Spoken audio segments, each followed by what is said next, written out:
So when we were discussing the difference between classical economists and neoclassical, which is Keynesian macroeconomics, हमने ये बात समझी थी कि कीन्स ने कहा था कि इक्विलिब्रियम एक टाइप का नहीं होता। यानी जैसा कि क्लासिकल इकोनॉमिस्ट, पुराने इकोनॉमिस्ट सोचते थे कि इकोनॉमी जी हमेशा इक्विलिब्रियम में है, AD is always equal to AS, ऐसा कोई सीन नहीं है। In fact there are 3 types of equilibrium, यानी 3 सिचुएशंस जहां एडी इक्वल टू एएस हो सकता है, लेकिन जरूरी नहीं है कि इकोनॉमी फुल एम्प्लॉयमेंट इक्विलिब्रियम पर हो। अब ये क्या कहानी है और इसकी डिटेल्स क्या है, आज की इस वीडियो में यही सब डिस्कस करेंगे। वेलकम एवरीवन, आप लोग देख रहे हैं Eco World digital classes and this is macro economic series for standard 12th। We are doing chapter number 8 which is short run equilibrium, और इसमें हम बहुत सारी कहानियां समझ रहे हैं, सुन रहे हैं अराउंड मैक्रो इको। ओके, तो चलो शुरुआत करते हैं। So like I said, Keynes ने कहा कि एग्रीगेट डिमांड एग्रीगेट सप्लाई से 3 सिचुएशंस में इक्वल हो सकती है। पहली सिचुएशन को उसने कहा फुल एम्प्लॉयमेंट इक्विलिब्रियम, यानी कि ये वो सिचुएशन है जहां पे कंट्री के जितने रिसोर्सेज हैं, ठीक है, वो कंप्लीटली एम्प्लॉयड हैं, यानी वो कंप्लीटली और एफिशिएंटली यूटिलाइज हो रहे हैं। स्पेशली अगर मैं एम्प्लॉयमेंट की बात करूं तो ये वो सिचुएशन है जहां all those people who are willing to work, जो काम करना चाहते हैं, and are able to work, जिनमें एबिलिटी भी है, एट एग्जिस्टिंग वेज रेट, उन्हें काम मिल रहा है। तो मान लो हमारे देश में 1 लाख पोस्ट ग्रेजुएट्स हैं and they are willing to work, तो एबल है क्योंकि पोस्ट ग्रेजुएट्स हैं, काम करना भी चाहते हैं, और वो 1 लाख जॉब्स उन्हें मिल जाती हैं। So 1 lakh aggregate demand is equal to 1 lakh aggregate supply, full employment equilibrium. तो फुल एम्प्लॉयमेंट इक्विलिब्रियम वो सिचुएशन है जहां कंट्री के सारे रिसोर्सेज कंप्लीटली इफेक्टिवली यूटिलाइज हो चुके हैं, या अगर एम्प्लॉयमेंट के टर्म्स में बात करें, so it is that situation at which people who are willing to work, able to work at an existing wage rate. ये लाइन बहुत इंपॉर्टेंट है, एग्जिस्टिंग वेज रेट का फंडा बहुत इंपॉर्टेंट है, इसको इग्नोर नहीं करना, दे गेट वर्क। तो कीन्स ने कहा कि एक तो सबसे बेस्ट आइडियल है कि फुल एम्प्लॉयमेंट इक्विलिब्रियम हो जाए, बट ही सेड इकोनॉमी में 2 और सिचुएशंस भी हो सकती हैं। यानी ऐसा भी हो सकता है कि एग्रीगेट डिमांड एग्रीगेट सप्लाई से मैच कर गई, लेकिन इकोनॉमी के सारे रिसोर्सेज एफिशिएंटली यूटिलाइज नहीं हुए, यानी जिसको भी काम चाहिए था हर किसी को काम नहीं मिला। अब ये क्या है, ये अगली वीडियो में डिटेल में डिस्कस करेंगे। और ऐसे ही उसने कहा एक तीसरा option over full employment equilibrium, जहां एग्रीगेट डिमांड एग्रीगेट सप्लाई से मैच कर गई, लेकिन ओवर यूटिलाइजेशन है, यानी रिसोर्सेज की ओवर यूटिलाइजेशन हो रही है। अभी भी कुछ रिसोर्सेज है जिनकी डिमांड है लेकिन उतनी सप्लाई क्रिएट नहीं हो पा रही है। So we'll understand under full and over full employment अपनी अगली वीडियो में। आज की वीडियो हम डेडिकेट करेंगे फुल एम्प्लॉयमेंट इक्विलिब्रियम को and different types of unemployment that comes up in the economy. तुम्हें ये सारी टर्म्स पता होनी चाहिए, इसीलिए आज हम वीडियो में ये 2 चीजें डिस्कस करेंगे। ओके, तो going back to our discussion, Keynes ने कहा 3 टाइप के इक्विलिब्रियम है। First type is full employment equilibrium. Diagram को ध्यान दीजिए, बड़ी सिंपल डायग्राम है। एडी का कर्व पॉजिटिव एक्सिस से शुरू हो रहा है because AD has consumption which is autonomous even at 0 level of income, और AS 0 से शुरू हो रहा है which means income 0 हो सकती है, aggregate supply 0 हो सकता है, तो हम उसे origin से शुरू कर रहे हैं। They are meeting at E। अब ध्यान दीजिए, इक्विलिब्रियम लेवल ऑफ इनकम या आउटपुट है OM। तो कीनीजियन मैक्रो में जो ये वाला एक्सेस होता है, इस पे आउटपुट, इनकम, एम्प्लॉयमेंट तीनों में से कुछ भी आ सकता है, और आप इसको तीनों के पॉइंट ऑफ व्यू से एक्सप्लेन कर सकते हैं, ठीक है। तो OM लेवल ऑफ आउटपुट भी कह सकते हैं, OM लेवल ऑफ इनकम भी कह सकते हैं, and OM level of employment भी कह सकते हैं। OM इक्विलिब्रियम लेवल है OM, and AD is equal to AS है एट पॉइंट E, और EM तुम्हारा AD है और EM ही AS है। अब जिन बच्चों को ये नहीं समझ में आया कि मैंने EM को AD और EM को AS क्यों बोला, लेट मी एक्सप्लेन। ये वाला एक्सेस है AD AS का, राइट, तो AD का कर्व भी यहीं बन रहा है, AS का कर्व भी यहीं बन रहा है, तो ये से यहाँ वाला जो पॉइंट है वो इस एक्सेस से कोरिलेट कर रहा है, राइट। तो इतना ही एग्रीगेट डिमांड है, इतना ही एग्रीगेट सप्लाई है, यानी जितनी इकोनॉमी में रिसोर्सेज की प्लानिंग है उतने रिसोर्सेज एफिशिएंटली यूटिलाइज हो चुके हैं, and that is why we are saying कि ये फुल एम्प्लॉयमेंट इक्विलिब्रियम सिचुएशन है, यानी ये वो सिचुएशन है जहां पर people who are willing to work, able to work at existing wage rate, they find employment, उन्हें जॉब मिल जाती है. ऑब्वियसली इस सिचुएशन में there is no involuntary unemployment, no involuntary unemployment. अब इनवॉलेंट्री अनएम्प्लॉयमेंट क्या होती है समझते हैं. इनवॉलेंट्री अनएम्प्लॉयमेंट है जब आप जॉब करना चाहते हैं लेकिन आपको जॉब नहीं मिलती, बिकॉज जॉब्स है ही नहीं इकोनॉमी में. So something like look at our country, India को देखो. So India has a lot of situation of involuntary unemployment. क्यों?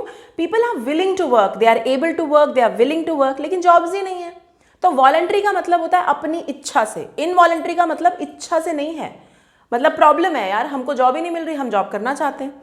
तो अगर फुल एम्प्लॉयमेंट हो रही है, अगर इकोनॉमी फुल एम्प्लॉयमेंट इक्विलिब्रियम पे है, तो इनवॉलेंट्री अनएम्प्लॉयमेंट का सीन हो ही नहीं सकता ना, क्योंकि इनवॉलेंट्री अनएम्प्लॉयमेंट का मतलब है आप विलिंग हैं, आप एबल है, आपको जॉब्स नहीं मिल रही. जबकि फुल एम्प्लॉयमेंट इक्विलिब्रियम कहता है अगर आप विलिंग है, एबल है, तो आपको जॉब्स मिल रही हैं. तो अगर 1 लाख लोग विलिंग है, एबल है, उन्हें जॉब्स मिल रही हैं, तो इनवॉलेंट्री अनएम्प्लॉयमेंट तो हो ही नहीं सकती. तो इस केस में इनवॉलेंट्री अनएम्प्लॉयमेंट नहीं होती. लेकिन वॉलेंट्री, फ्रिक्शनल और स्ट्रक्चरल इस केस में भी हो सकती है. अब इस बात पे खास ध्यान देना है. फुल एम्प्लॉयमेंट इक्विलिब्रियम का मतलब जीरो अनएम्प्लॉयमेंट नहीं है. Let's understand this. अगर इकोनॉमी फुल एम्प्लॉयमेंट इक्विलिब्रियम पे है, मतलब जितने लोगों को नौकरी चाहिए उनको मिल रही है, इसका मतलब ये बिल्कुल नहीं है कि जीरो अनएम्प्लॉयमेंट है, क्योंकि कुछ ऐसी अनएम्प्लॉयमेंट टाइप्स हैं जो फिर भी एग्जिस्ट करेंगे. अगर इकोनॉमी में जितने लोग नौकरी चाहते हैं उन्हें नौकरी मिल जाए तो भी एग्जिस्ट करेंगी. अब ये क्या है हम यहां से समझते हैं. Okay, let's understand this. पहले इनको समझते हैं, फिर मैं वापस रिलेट करूंगी. पहला टाइप है वॉलेंट्री अनएम्प्लॉयमेंट का. वॉलेंट्री अनएम्प्लॉयमेंट पता क्या होती है? मैं पढ़ी लिखी हूँ, I am able, but I don't want to work. मैं काम नहीं करना चाहती, मुझे 9 to 5 का जॉब नहीं करना. तो I am unemployed in technical sense, मतलब I am not working anywhere because I don't want to. So voluntary unemployment is when people choose to remain unemployed. तुमने बहुत लेडीज देखी होंगी हमारी कंट्री में who are very well educated but they don't want to work. That's how it is, they don't want to work. So when you voluntarily choose not to work, it is known as voluntary unemployment. अपनी इच्छा से अगर आप unemployed रह रहे हैं तो वो वॉलेंट्री अनएम्प्लॉयमेंट है. ठीक है. सेकेंड है इनवॉलेंट्री. इनवॉलेंट्री मतलब अपनी इच्छा से आप अनएम्प्लॉयड नहीं है, आप काम करना चाहते हैं, you are willing, you are able, but jobs ही नहीं है मार्केट में तो आपको जॉब नहीं मिल रही. Third frictional. अब फ्रिक्शनल क्या होता है? So let's say this person A, he is working, वो एक जगह पे काम कर रहा है, फिर उसने जॉब छोड़ी. अब उसको दूसरी जॉब मिलने में ना साल लग गया, फिर उसने साल भर के बाद दूसरी जॉब ज्वाइन की. तो ये जो साल भर का पीरियड है वो उसमें अनएम्प्लॉयड रहा. This unemployment is known as frictional unemployment. So when you change jobs and there is a time lag between jobs, आप उस समय के लिए unemployed रहते हैं, that is known as frictional unemployment. ठीक है. इसका भी कुछ नहीं कर सकते, कई बार ये बड़ी जरूरी होती है. I'll tell you, I'll explain what I mean. Every organization has a notice period. तो आपको लाइक 1 महीने का नोटिस पीरियड देके हो सकता है आप 2 महीने बाद कहीं ज्वाइन कर रहे हैं, तो वो 2 महीना आप फ्रिक्शनली अनएम्प्लॉयड है, मतलब आप अनएम्प्लॉयड है क्योंकि आप 2 महीना कहीं काम नहीं कर रहे, but because it is the time period between 2 job changes, हम उसको फ्रिक्शनल अनएम्प्लॉयमेंट बोलते हैं. Okay. Next structural. Structural unemployment थोड़ी खतरनाक होती है. अब ये क्या होती है? I explain. Back in 1992-93 computers were introduced in Indian offices and obviously people didn't know how to operate computers. नहीं आता था भाई किसी को कंप्यूटर चलाना. तो उस समय लोगों को बोला गया कि या तो आप कंप्यूटर चलाना सीख लो वरना नौकरियां छोड़ दो. जिन लोगों ने सीख ली, they adapted to that skill, they are still in job. जिन्होंने नहीं सीखी, दे हैड टू लीव और प्रॉब्ली डू समथिंग एल्स, है ना. This is known as structural unemployment. जब इकोनॉमी में कुछ ऐसे चेंजेस होते हैं जिसकी वजह से नौकरी चली जाती है, हम उसको स्ट्रक्चरल अनएम्प्लॉयमेंट बोलते हैं. Okay. And very important to understand, this could be because of anything. Structural unemployment हो सकती है टेक्नोलॉजी चेंज की वजह से, जैसा मैंने अभी एग्जाम्पल दिया कंप्यूटर वाला. ये चेंज हो सकता है प्राइमरी, टर्शरी, सेकेंडरी सेक्टर के हेर फेर में, कि आप प्राइमरी सेक्टर में काम करते थे, प्राइमरी सेक्टर ही खत्म हो गया तो आपकी नौकरी चली गई. या ये हो सकता है किसी भी और मेजर मतलब any major change in the economy की वजह से अगर आपकी नौकरी गई है, आप अनएम्प्लॉयड हो गए हैं, that is known as structural unemployment. समझ में आ गया? क्लियर है? तो इकोनॉमी में वॉलेंट्री अनएम्प्लॉयमेंट, अपनी इच्छा से नौकरी नहीं करना. इनवॉलेंट्री, इच्छा है नौकरी नहीं मिल रही. फ्रिक्शनल, दो जॉब चेंजेस के बीच का time, and structural when there is a structural change in the economy, या तो सेक्टर्स में चेंज हो गया है या टेक्नोलॉजी चेंज हो गया है, उसको हम बोलते हैं structural unemployment. Okay, now full employment आप जानते हैं क्या है, when people who are willing to work, able to work, they get work, that is full employment. अब हमने बात की कि जो फुल एम्प्लॉयमेंट का लेवल है उसमें, just a second guys, hold on, full employment के लेवल में कभी भी फुल एम्प्लॉयमेंट का मतलब ये बिल्कुल नहीं है कि अनएम्प्लॉयमेंट है, जीरो लेवल ऑफ अनएम्प्लॉयमेंट है, that is not what it means. Zero level of unemployment means कि there is no unemployment in the economy, which is just not possible, क्योंकि अगर सारे रिसोर्सेज इफेक्टिवली यूटिलाइज हो भी गए, अगर सारे लोग जो नौकरी करना चाहते हैं उन्हें नौकरी मिल भी गई, तो भी 3 टाइप की अनएम्प्लॉयमेंट फिर भी इकोनॉमी में रहेगी। कौन कौन सी? एक तो वॉलंटरी क्यों भाई, जो लोग नौकरी ही नहीं करना चाहते, नौकरी है भी नहीं करना चाहते, तो वो तो अनएम्प्लॉयड रहेंगे ना, तो वो वाली अनएम्प्लॉयमेंट हमेशा रहेगी। स्ट्रक्चरल भी रह सकती है, there will be always people who don't adapt, जो नया स्किल नहीं सीखते हैं, तो वो they will be rendered unemployed, वो भी रहेगी। और फ्रिक्शनल तो होती ही होती है, because people often change jobs, they move from one job to another, तो जो बीच का टाइम पीरियड होता है वो अनएम्प्लॉयड रहते ही हैं।